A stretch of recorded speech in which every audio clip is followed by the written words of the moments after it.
అది మా హిందూపురం ఎమ్మెల్యే అంటే మీరెక్కడ కొండల్ని పుణ్యక్షేత్రాలుగా మార్చే మేమెక్కడ పూజించే మేమెక్కడ డైలాగ్ అబ్బా ఏమి చెప్పినాడు అబ్బా బాలయ్య అన్న జై బాలయ్య అనాల్సిందేనన్న దిశలో ఇట్లా గుద్దాడు దిగిందన్న శత్రువులకు మొత్తానికి దిగింది. అది మా హిందూపురం ఎమ్మెల్యే అంటే జై బాలయ్య అనాల్సిందే. అదన్నా లెక్క అడిగనా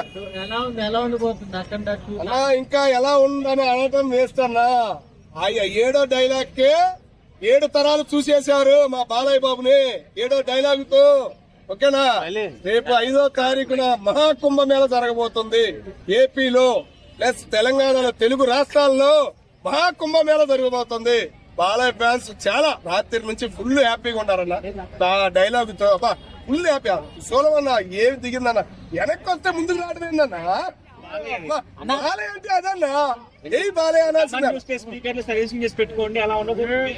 ఇంకొకటి చెబుతున్నాను, సినిమా హాల్ పెద్దలందరూ చాలా జాగ్రత్తగా పోలీసులైనా పెట్టుకోండి, నలుగురు కాపలా వాళ్ళైనా పెట్టుకోండి.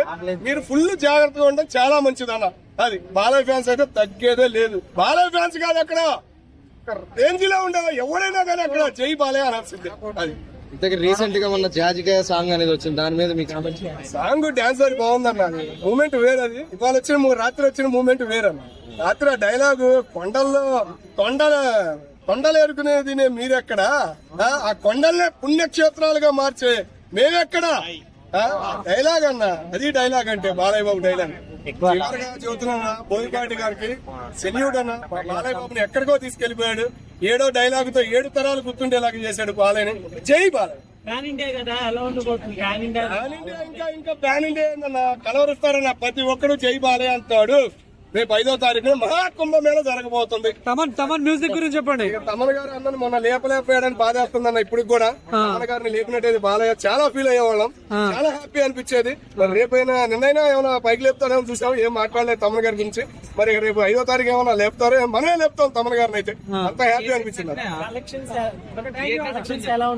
కలెక్షన్ లో మనం మాట్లాడకూడదన్నా, అది రేంజ్ వేరు, బాలయ్య రేంజే వేరు.